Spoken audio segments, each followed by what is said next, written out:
Ben yaklaşık olarak 7-8 yıldır bu işle meşgulüm. Günümüzde taş değirmen, eski tip değirmenler sayısı bayağı azalmaktadır. İnsanımız yani hep beyaza kaçıyor, temiz un diye. Halbuki aslında kepekli un sağlığa çok faydalıdır. Hazmı kolaydır. Yani şeker hastalığı ve diğer mide rahatsızlığı olanlara tavsiye ediliyor. Yani insanlarımızın sağlıklarına dikkat edebilmeleri için kepekli unu tüketmeleri gerekmektedir. Buğdaylar buraya geldiği zaman kepeğini almak isteyen insanınkini ayırıyoruz. Diğerlerinki kepekli öğütmek isteyenleri diyelim yüksekten geliyorlarsa şu makineden indiriyoruz.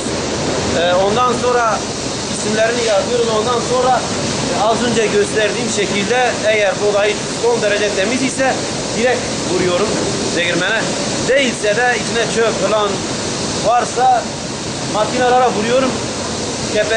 Tozunu alıyoruz. Ondan sonra öğütüyoruz. Bu şekilde de tertemiz oluyor buğdayları.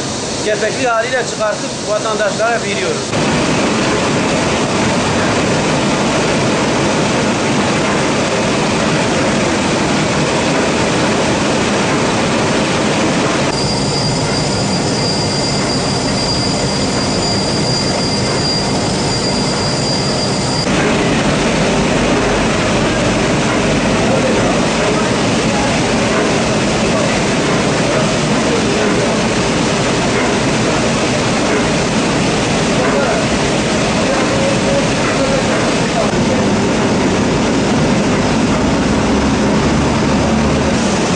Biz gelen buğdayları öncelikle kepeklerini alabilme yani temizliğini yapabilmemiz için buraya boşaltıyoruz.